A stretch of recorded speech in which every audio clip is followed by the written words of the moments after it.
What I would like to share with you is a checklist that I use before I depart from any site.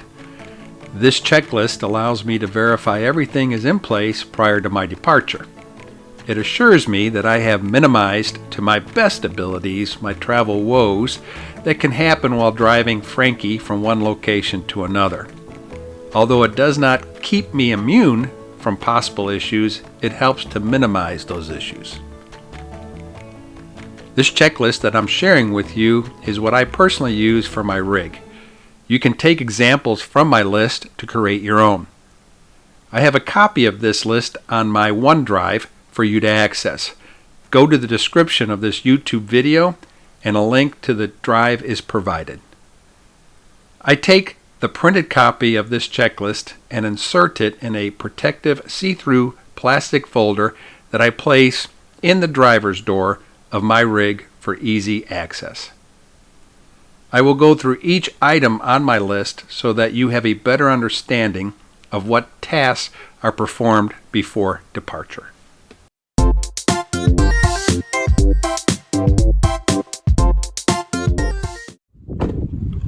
Even though your coach has TPMS, tire pressure monitoring system, to show you what the pressure is of the air in the tire, I also carry a gauge with me. I just double check the pressures around all the 4 tires.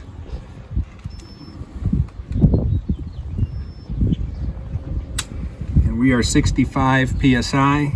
The front tires should be 65 psi. Back tires will be 70 psi. If my tire pressure is too low, I have an air compressor in the house or in the garage that I come out here and I will put air in the tire.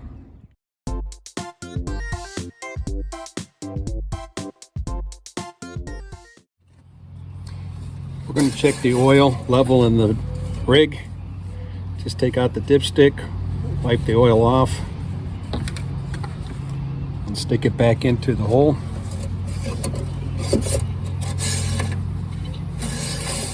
Pull out the dipstick and look at your level, and you can see that the level is at the full mark. So we are good to go.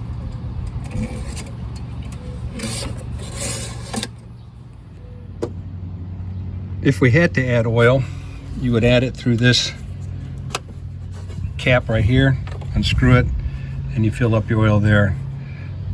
The unit takes SAE 0W, weight 20. Here's a look at the brake fluid reservoir that's inside the vehicle.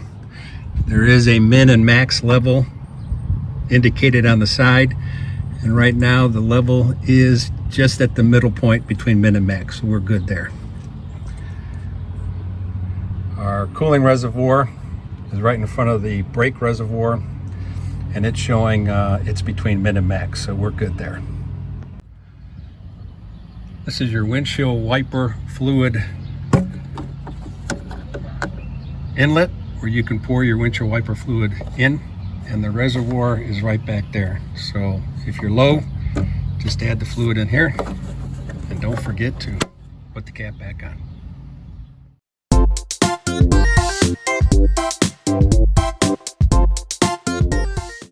There are 2 LP switches on the coach. One is inside the coach, the other one is outside. I'll turn this switch off. Since it's not winter time, I'm not going to run the LP. If I was driving in winter, I would have the LP on. This is the second location of where the LP switch is. Since one is inside the unit, the other one is located outside the unit, right there, and it's in the off position. Up is on, down is off. Also, when leaving, you want to make sure that your valves are closed on your gray water as well as your black water. And here are the valves, and they're pushed in. And caps are put on there as the second measure of safety. And then this is where the sewage tube is, and it is locked in place. At the same time, you want to remove your spark plug and close the cover. With the switch in the use position as we travel, I will also turn off the Xantrax system. I don't need any 110 volts to any of my outlets. The refrigerator runs off of 12 volts, my lights run off of 12 volts, and my water pump runs off of 12 volts. So the Xantrax is going to be turned off while we travel.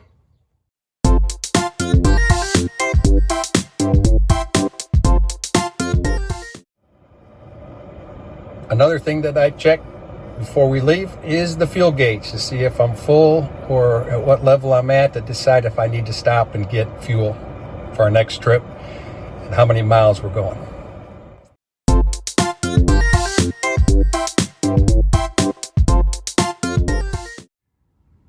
We make certain that the max fan lid is closed while traveling, and we stick up the cover that goes on the max fan just to keep the sun from coming in and heating the coach.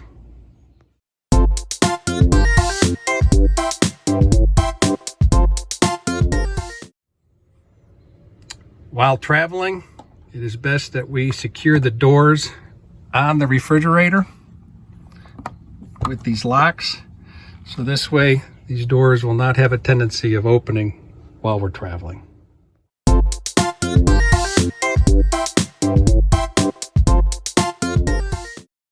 I will turn off the water pump as we travel. This way there is no water pressure being built up and we could have a problem while we're traveling. I'll turn the water pump on if we need to use the restroom, if we're on the road, or when we finally get to our destination, our water pump will go back on.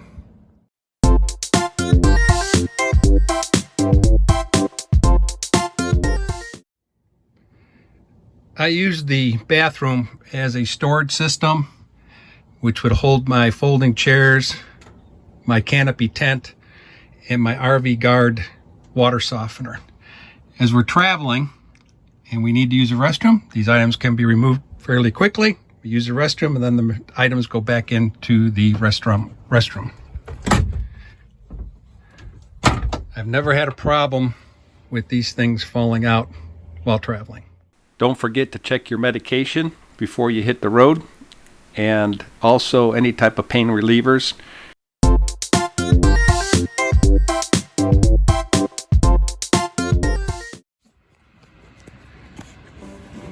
Another item on the list is stuff that we need to make sure we have for our dogs on our trip. His bowl also that doesn't spill. Oh yeah. Drink all the water out of well, he's drinking right now, but supervisor is going to show you what she brings on the road trip. When I take this is by Ruby Lou, and I added a few things to it. But it has this compartment in it. A lot of times I just keep their dog poop bags in it. We have compartment inside the RV where we keep extra stuff as well, but this one I always pack every time we leave, especially if we're not going on a long trip, but maybe just a few days or something. You open it up and it has a compartment up here, and a lot of times I just keep like an extra leash or something in here. And then it has this in it, and I keep dog food. There's two of these that come with it, and I have a measuring cup because we have two dogs, and it has two of these in there to hold their food, and they go nicely down in here and they stack on top of each other. Then it has another compartment, or you can take this out. And it also comes with two of these bowls, the collapsible bowls. You can use one for water and one for food. I just use both of them for food because the dogs have their own bowl that doesn't tip over. And then on the other side, I just make sure I always have wet wipes for my dogs because they get dirty. And then I always keep extra lines in here and extra leashes and stuff just in case anything were to ever happen. And then we always pack extra bottles of water for the dogs as well. But I really like this a lot because I keep it in the house, so this way whenever we get ready to go, I always make sure that I pack their dog food up and for however many days we need it. And then when I purchased this, they gave me a gift card, and it was for 25% off of a first aid kit, which we have inside, and I will show that to you another day. but it also has 2 compartments on each side that you can put things, and then it also has one in the back that you can put extra stuff. But I just find this convenient because a lot of times I forget to keep stuff in the van. But if I keep this in the house where their dog food is, then I always know that I have to fill it with everything that they need for a trip. So it's just more convenient for me than trying to keep everything in the van and make sure I remembered everything. I just know if I keep this next to their dog food container that I always remember to fill it up with the necessities that I know that I'm going to need. And in their first aid kit, I always keep all of their medications and stuff. But if I ever have to give them medication, if we're going to be gone for a long period of time, because I don't keep that in their first aid kit, I keep that at home. I always keep that up here in the zipper compartment. So, and that's it. I really like it. The quality of it is really nice. But we've had this for a year now, a little over a year, almost a year now, I guess. And we really like it. It's nice and durable. And that's that.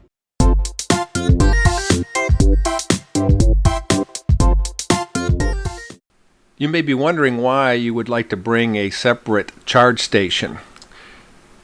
The simple answer is if any of your electrical devices inside the coach decide to malfunction and you have no way of charging your devices, the Jackery or equivalent charge station can be used as your emergency backup. It's capable of producing 110 volts to supply power to a computer, as well as it has charge ports to charge a phone or an iPad. Again, this is not long-term charging, but it's enough that if you're in an emergency situation, you have power. The next group of items on this checklist is categorized as extra items to check periodically.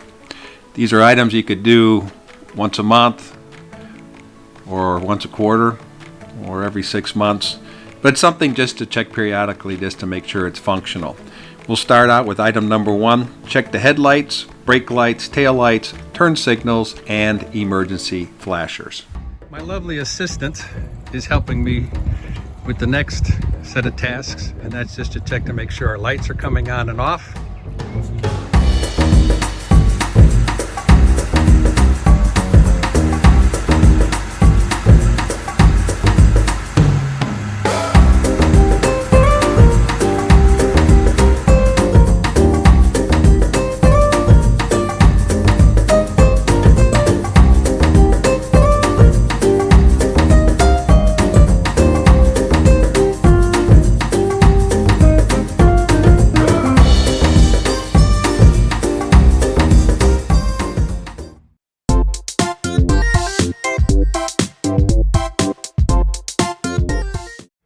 Located inside the door is my Coachman pamphlet holder.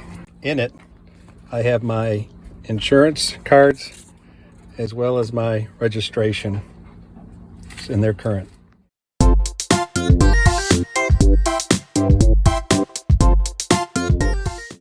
We also have a folder that we carry in our coach that has our pet information that we can give to the campsites of our dogs' names and vet name, as well as the vaccination that they have, rabies vaccination, so forth. We keep extra copies in here.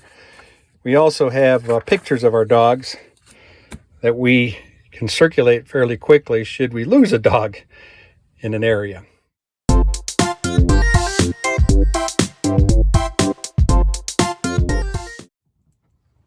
We carry flashlights with us, and I make certain that the batteries have a good charge, that the flashlights are working, and we do carry spare batteries. The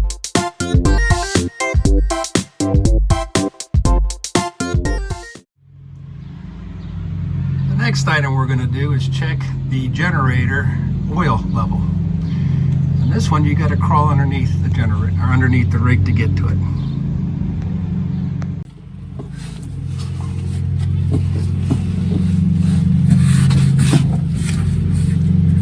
There's a switch here, or a knob that you turn to open, and this panel goes down,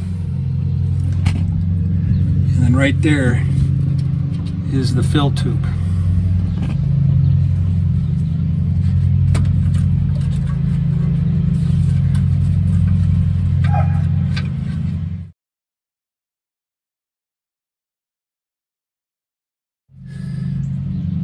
There's a dipstick that goes in there. We'll stick the dipstick in, pull it out, and look at the level. And it says it is full.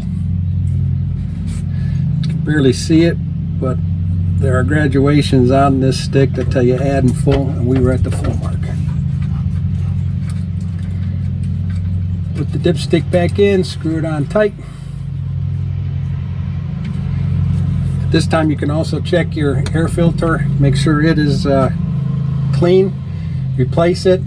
I don't have that many hours on this generator, and you can just take the filter by pushing these two black tabs over, and then the filter comes out. And then you just snap it back in. When you're done, slide this cover back up, and then go to close, and now it is tight on there. And that's all you do for the generator.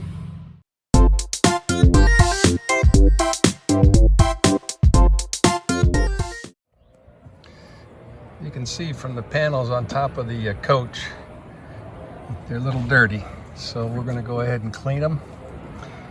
And there's one on the other side of the air conditioning unit. And this is what the panel looks like after they're cleaned. Didn't take much to clean them.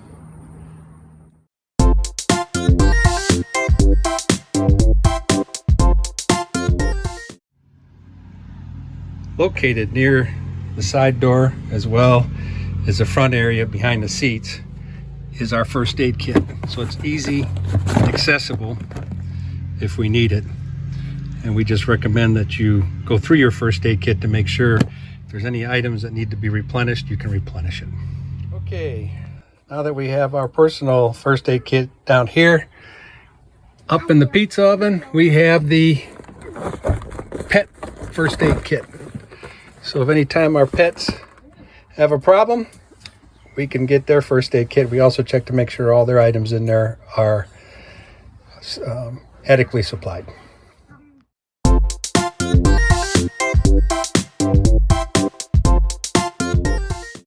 I carry two types of radios with the coach. I check their battery level. One is the Bofang. I use that to listen to the weather reports. I also have the Midlands, which also have a weather channel on here. And we use those radios to talk to each other at the campsite, or if we're directing each other, or if somebody's out hiking and just wants to keep in communication with the other one back at home.